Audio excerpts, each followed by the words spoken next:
जो हमारा अब अगला डिफेक्ट है ये भी कुछ कुछ स्टिकिंग से ही मिलता जुलता है, जिसका नाम है पिकिंग। देखिए पिकिंग के भी जो सबसे ज़्यादा रीजंस होते हैं वो भी स्टिकिंग से ही जुड़े हुए होते हैं।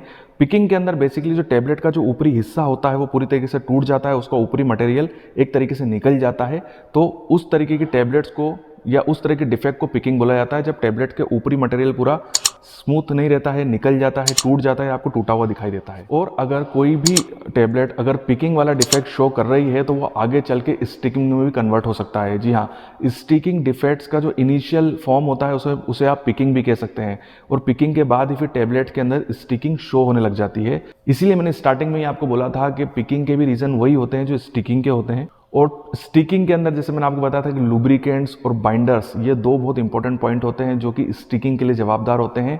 तो ठीक पिकिंग में भी ये दोनों ही चीज़ें, खासकर बाइंडर्स और लुब्रिकेंट्स की वजह से ही अगर इनको सही रेशो में अगर हम प्रॉपर वे में ऐड नहीं करेंगे तो हमको वहाँ पर पिकिंग भी दिखाई दे सकती है। साथ ही साथ पिकिंग का सबसे बड़ा रीज़न जो है वो पंचेस है। जी हाँ, कंप्रेशन मशीन में यूज़ होने वाले जो लोअर और अपर पंचेस होते हैं उनकी वजह से सबसे ज़्यादा पिकिंग दिखाई देती है। और उसका रीज़न ये होता है कई बार पंचेस के अंदर जो सरफेस होती है वो एक जैसी स्मूथ नहीं होती है, या तो उसके ऊपर उभार होता है या वो अंदर की तरफ दबी हुई होती है।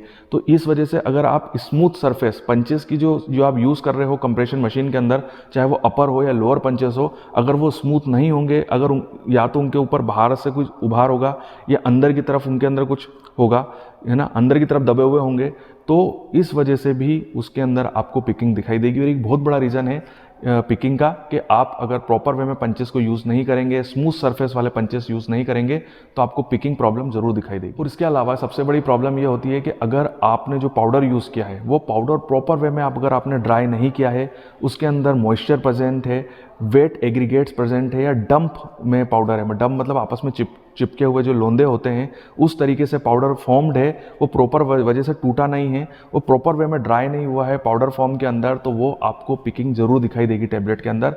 इसीलिए पिकिंग की प्रॉब्लम को सॉर्ट आउट करने का तरीका यही है कि आपको पाउडर को प्रॉपर वे में ड्राई करना है, उसको डंप फॉर्म में नहीं होना चाहिए, ऐसे लोंदे नहीं होने चाहिए, आपस में चिपके हुए पार्टिकल्स नहीं होने चाहिए, प्रॉपर वे में सेपरेटेड पार्टिकल होने चाहिए। प्रॉपर वे में जो पाउडर पार्टिकल्स हम यूज़ करेंगे वो प्रॉपर वे में ड्राई होने चाहिए और बिल्कुल स्मूथली होने चाहिए, एक तरीके से आपस में चिपके हुए नहीं होने चाहिए, तो वहाँ पर आपको पिकिंग की प्रॉब्लम नहीं दिखाई देगी। साथ ही साथ जितने भी आप पंचेस को यूज़ करेंगे उन पंचेस को प्रॉपर वे में चेक करें, उसकी जो सरफेस होनी चाहिए वो स्मूथ होनी चाहिए, और हाई ग्रेड पंचेस हमको यहाँ पर यूज़ करने होते हैं। साथ ही साथ अगर कोई भी वेट ग्रेन्यूल्स अगर आपको दिखाई दे रहा है, जी हाँ, टैबलेट को प्रोडक्शन से पहले, खासकर कंप्रेशन से पहले आपको पाउडर को प्रॉपर वे में चेक करना है।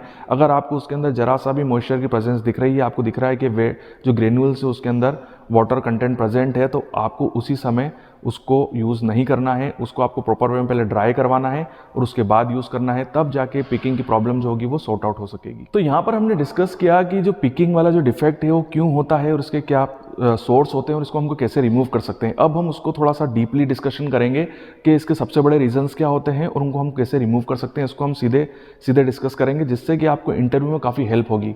तो सबसे पहला रीज़न हम डिस्कस करेंगे ग्रेनुलेशन की वजह से ग्रेनुलेशन के अंदर हमें ऐसी कौन कौन सी प्रॉब्लम्स आती है, ये ऐसी कौन कौन सी गलतियां होती है जिसकी वजह से ये पिकिंग डिफेक्ट जो है वो टैबलेट के अंदर दिखाई देता है।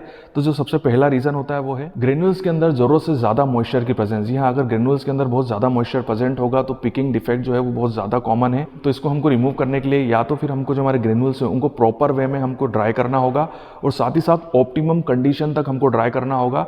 और ड्राई करते समय हमको बार बार हर स्टेज पे सैंपल को काल फिशर के अंदर एनालाइज करना होगा, जहां पर हम ये चेक करेंगे कि इसके अंदर किसी भी टाइप की मॉइस्चर की प्रेजेंस तो नहीं है। साथ ही साथ लुब्रिकेंट्स का प्रॉपर वे में ना होना, या तो लुब्रिकेंट जरूरत से बहुत कम होते हैं या तो होते ही नहीं है, तो उस कंडीशन में लुब्रिकेशन को हमको इंक्रीज करना होगा। साथ ही साथ कोलाइडल सिलिका को as a polishing agent use करना होगा, जिससे कि कोई भी मटेरियल जो होगा, चाहे वो पाउडर फॉर्म में हो या ग्रेनुअल फॉर्म में हो, वो पंचेस में जाके चिपकेगा नहीं। साथ ही साथ एक और रीजन होता है, वो होता है लो मेल्टिंग पॉइंट सब्सटेंस। जी हाँ, जब low melting point substance compression machine में जाते हैं तो कंप्रेशन मशीन की हीट से वो मेल्ट हो जाते हैं और जाके वो पंचेस में चिपकना स्टार्ट कर देते हैं, जिससे कि हमको पिकिंग वाला डिफेक्ट जो है वो दिखाई देता है। इसको सॉर्ट आउट करने के लिए एक ही है कि हमको हाई मेल्टिंग पॉइंट सब्सटेंस को लुब्रिकेंट में ऐड करना होगा, या हाई मेल्टिंग पॉइंट लुब्रिकेंट्स को वहाँ पर यूज़ करना होगा, जिससे कि जो सब्सटेंस है चाहे वो मेल्ट भी हो जाए, बट वो लुब्रिकेंट्स हाई मेल्टिंग पॉइंट में होगा तो वो चिपकेगा नहीं। एक और रीज़न कि लो मेल्टिंग पॉइंट जो हमारा एपीआई होता है, जो मेडिकामेंट होता है, अगर वो भी लो मेल्टिंग पॉइंट होगा तो जब वो कंप्रेशन मशीन में जाएगा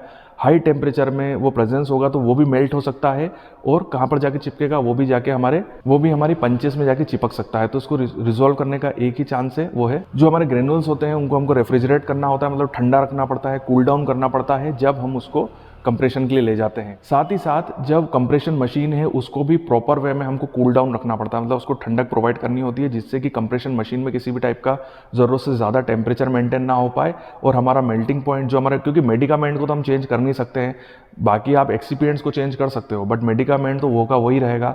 तो उस केस में हम मेडिकामेंट को चेंज नहीं करेंगे भले ही वो लो मेल्टिंग पॉइंट हो।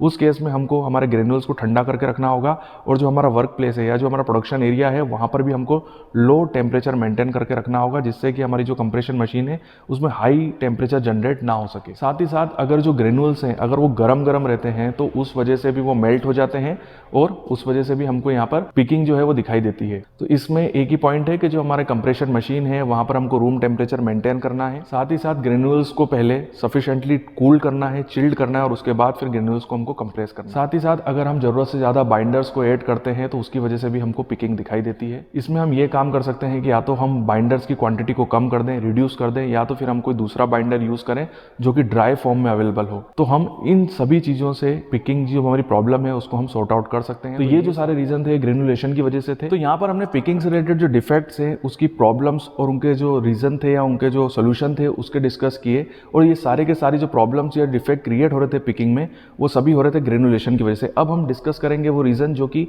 पंचेस, डाई और टेबलेट प्रेस की वजह से होते हैं। तो सबसे पहला रीज़न जो होता है पिकिंग का वो है रफ और स्क्रैच सरफेस जो कि पंचेस की होती है, तो उसका एक सोल्यूशन है। यहाँ पर अब इसका सोल्यूशन यही है कि जब हम टेबलेट को पंच करेंगे उस समय हमको पंचेस को चेक कर लेना है, और पंचेस जो भी हम यूज़ करेंगे वो प्रॉपर वे में पॉलिश्ड होने चाहिए और क्लीन होने चाहिए और एक जैसे स्मूथ होने चाहिए। अगला जो रीज़न है बहुत ही कॉमन रीज़न है, और रीज़न ये है कि कई बार जब हम टेबलेट को पंच करते हैं तो टेबलेट के जो पंचेस होते हैं तो हमको क्या होता है टेबलेट के ऊपर कोई सिंबल या लोगो लगाना होता है, जिससे कि पंचेस या तो वो इनग्रेविंग हो गए या इम्बोजिंग हो गए। इम्बोजिंग का मतलब होता है कि वो पंच में जब होंगे तो वो बाहर की तरफ होगा, वो जो इनग्रेविंग होता है मतलब अंदर की तरफ वो सिंबल लगा हुआ होगा। तो उसमें आपको कोई सिंबल जब हम पंच करना होता है तो उसकी वजह से भी ये पिकिंग वाली प्रॉब्लम दिखाई देती है। तो इसका सोल्यूशन ये है कि जो लेटर जो भी आप सिंबल या लेटर जो अपने टेबलेट के ऊपर पंच कर रहे हो तो वो लेटर या जो भी पंच होगा उसका जो आकार होना चाहिए, जो उसका साइज होना चाहिए वो बड़ा होना चाहिए, छोटा नहीं होना चाहिए। क्रोमियम की उस पर पॉलिश होनी चाहिए। जी हाँ, जो पंचेस है उसकी प्रॉपर वे में क्रोमियम की पॉलिश होनी चाहिए। तो क्रोमियम की पॉलिश की वजह से इससे ये होगा कि सरफेस जो होगी काफ़ी स्मूथ होगी और किसी भी टाइप के पार्टिकल्स या ग्रेनुल्स जो होंगे वो हमारी जो डाइज है या पंचेस है उसमें नहीं चिपकेंगे। एक रीज़न एक ये भी होता है पिकिंग का कि जब पंचेस को टेबलेट के ऊपर अप्लाई किया जाता है तो जो प्रेशर होता है वो काफ़ी सॉफ्ट होता है, काफ़ी कम होता है, जिसकी वजह से पिकिंग की प्रॉब्लम दिखाई देती है। तो इसका एक सोल्यूशन है कि हमको प्रेशर को बढ़ाना पड़ेगा और उसको ऑप्टिमम स्टेज तक ले जाना होगा, तो हमको ये पिकिंग वाली प्रॉब्लम नहीं दिखाई देगी। तो ये सारी वो रीज़न थे और उसके सॉल्यूशन थे जिसकी वजह से पिकिंग की प्रॉब्लम को हम सॉर्ट आउट कर सकते हैं। तो ये वीडियो हम यहीं पे कंप्लीट करते हैं। ये वीडियो आपको कैसा लगा कमेंट्स में मुझे ज़रूर बताइएगा। अगले वीडियो जो हमारा अगला पार्ट होगा, जो पार्ट 4 होगा, उस 4th पार्ट के अंदर हम अगले डिफेक्ट के ऊपर डिस्कशन करेंगे, साथ ही साथ उसके रीज़न और उसके सोल्यूशन के बारे में भी हम डिस्कस करेंगे। ये सीरीज़ आपको कैसी लग रही है कमेंट्स में मुझे ज़रूर बताइएगा। अगर आप चाहते हैं कि इस टाइप की सीरीज़ में और बनाऊं जो कि इंटरव्यू के लिए बहुत ही इंपॉर्टेंट है, खासकर प्रोडक्शन डिपार्टमेंट के लिए, तो आप मुझे सजेशन दे सकते हैं नीचे कमेंट बॉक्स पे। आगे आने वाले समय में आपके दिए गए टॉपिक्स के ऊपर भी मैं वीडियो ज़रूर बनाऊंगा। आपकी उज्जवल भविष्य की कामना करता हूँ और यूं ही बने रहिए मेरे साथ।